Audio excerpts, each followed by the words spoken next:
Hey, Kerry Phipps here with episode number 3 with Julie Woods, that blind woman.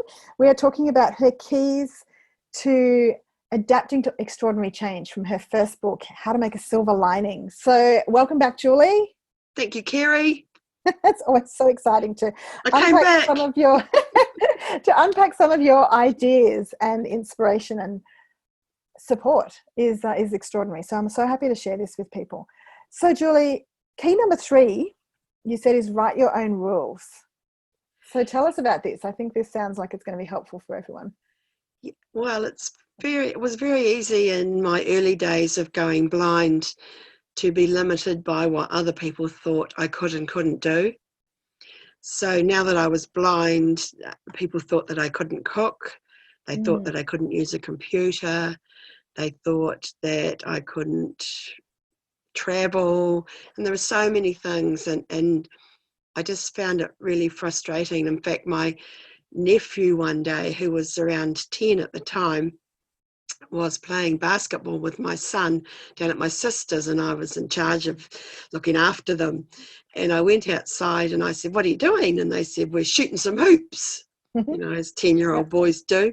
Yep. And I said, "Can I have a go?" Yeah. Now, my son knew better not to say anything. But my nephew said, "But you're blind, Auntie Julie." And I just gave him give me that ball look. Yeah.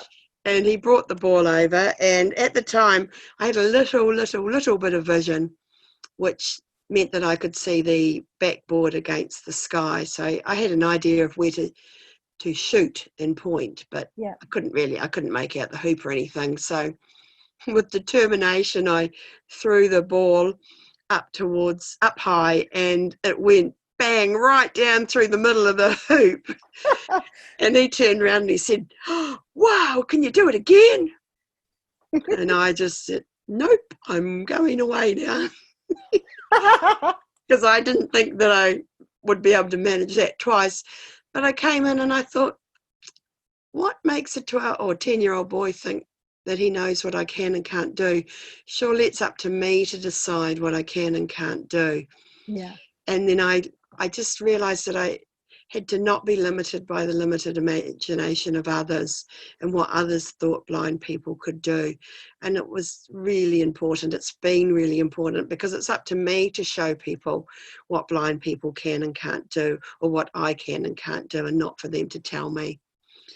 And really, I guess it's just been a life since then of not putting limits on myself. Yeah. Not listening to my inner critic, but accepting the opportunities that come my way and trying out things. And if I fail, then I can tell myself I can't do them, but not if I haven't tried.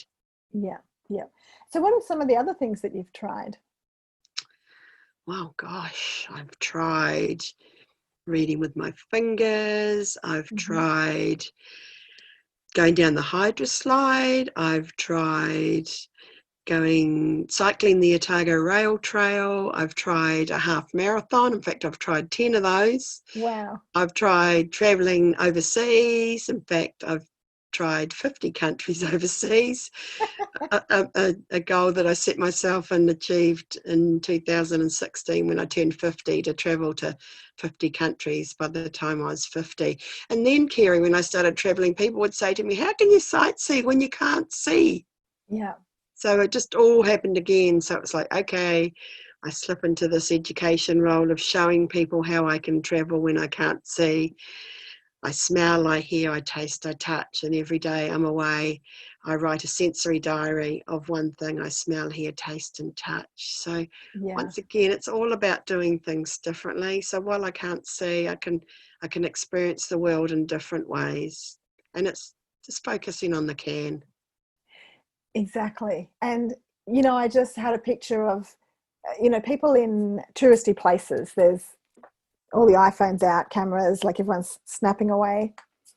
And I wonder how much of that trip do they really remember, and how much do you remember when you've sensed it in so many ways? Well, I just had a conversation with my husband, who's an artist, and he's painting pictures of the 7 wonders of the world at the moment. He's a watercolor artist. Yeah. And he's got a view of Machu Picchu with llamas in front of it. Cool. And I said, oh, that's great. I said, because I have in my diary entry, I've got smelly llamas. And he said, I don't remember that. And I said, well, that's because you were a bit too busy looking. Yeah. And because our vision is so dominant, that's what happens.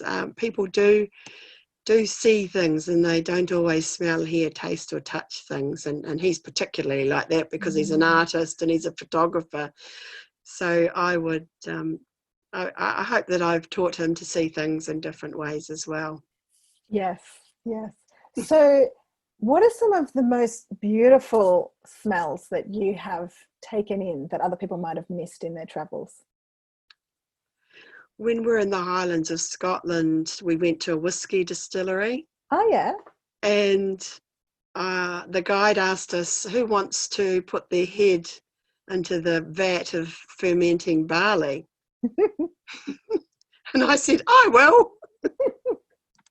So I stepped up to this vat onto the step and threw my head in, not realizing that the fumes are so overwhelming. They just grip your nose and go right up your nose. And literally my head went backwards.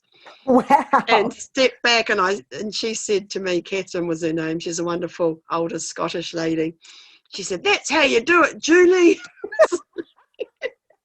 It's like, wow, that was like one of the wonders of the world, one of the blind wonders of the world, putting my head in that vat and getting that overwhelming sense. So it's amazing. But of course, lavender in Croatia and patisseries in Rome, coffee, cafe, we all smell coffee. That's not uncommon, but our nose just goes towards those places, and it can help orientate blind people as well. So I can use smell to guide me around my own city, knowing what shop's coming up next or what I've just walked past. It's quite helpful. Yeah. And I just got stuck on coffee for a minute, because there's coffee and then there's coffee, isn't there? And then there's coffee. Yeah. And then there's bread. And sometimes when we'd be traveling, Ron wouldn't, how men don't always tell you that they're passing the shop that they know you want to go into. Yeah. Sorry, men. And so I would say, can we go? And I want to go. And in fact, we did that when I was in New York, and we walked past this biscuit shop, and I said, can we go in there? Okay, says Ron. And it was one of those, cookie bakeries. And we bought 2 peanut butter cookies, and they'd just come out the oven. And we walked down the streets of New York towards the High Line, eating these hot peanut butter cookies that just tasted like heaven. It was so good. Oh, that's beautiful. So you can't capture that in a camera, can you? No, you can't capture that in a camera. You're right. So whilst we can't see things, we can experience things in different ways. And for me, it's about focusing on what you can do and not what you can't. And writing your own rules is all about doing what doing what you can and just trying new things and stretching the boundaries. Yeah, I remember was it one of your first trips for Louis Braille's 200th birthday? Yeah. Yeah. So there's someone who wrote his own rules. Can you just who wrote his own rules? Louis Braille, of course. Yeah, Right, absolutely. The little French boy that at the age of 3 crept into his father's workshop and had an accident with a tool, and then as a 12-year-old went on to create a reading and writing system that blind people all around the world would use. Absolutely, Kerry. Imagine, we're talking 1824, so we're not talking 2020 when blind people have more freedom and liberation than they did then. It's quite different. So absolutely, he wrote his own rules. Yeah, that's such an inspiration. And and I love hearing about how you've written your own rules, and not being limited by the limited imagination of others. When you said that earlier, I just thought that's so incredibly powerful, because we can all relate to that. When we have an idea, when we have a dream and you imagine it, you spend time thinking about it, and so it becomes more clear. But as you share it with somebody else who doesn't see it, Mm. then Mm. yeah, if we're not careful, we can take on their limited imagination. That's right. So Yeah. that's really important, that who you share it with, you trust. Mm. Once again, Kerry, if I had a dream, I'd share it with you Oh, thank you, because I Julie. because I trust you. So it's finding that person that you trust when you set goals or create dreams or go after things. Share it with someone that you trust, that you know doesn't have a limited imagination. Yeah. Do you know, I've actually, you know this, I've talked about you so many times over the years, and one of the key things that I share is, you know, I've been coaching since 2004, and I've never had anyone set the exact same goals as somebody else, you know, because we have this process of really tapping into your creativity. Mm. But your goals were so incredibly inspiring and visual. And do you remember your goal around your book? Yeah, book with wings. A book with wings, and it really did take off, didn't it? Yeah. It's gone to so many places around the world, and it's given you wings too, in a way, hasn't it? Yeah, well, that was sort of why I called it that, Kerry. And I don't know whether you remember, but when the graphic designer sent through the draft version, he came through with that in the subject line. Oh, really? Yeah, because the book has a bookmark or flaps on the side of the book that open Oh, out. So yes. and he must have looked like it had wings. And I don't think he knew what my goal was. And that's what he wrote in the subject line. I thought, oh my goodness, that's come true. Yeah, that's amazing. Yeah. And I'm going to Paris with a splash. Going to Paris with a splash. That's right. That was for Louis Braille's 200th birthday, celebrating Absolutely. his contribution. Yeah.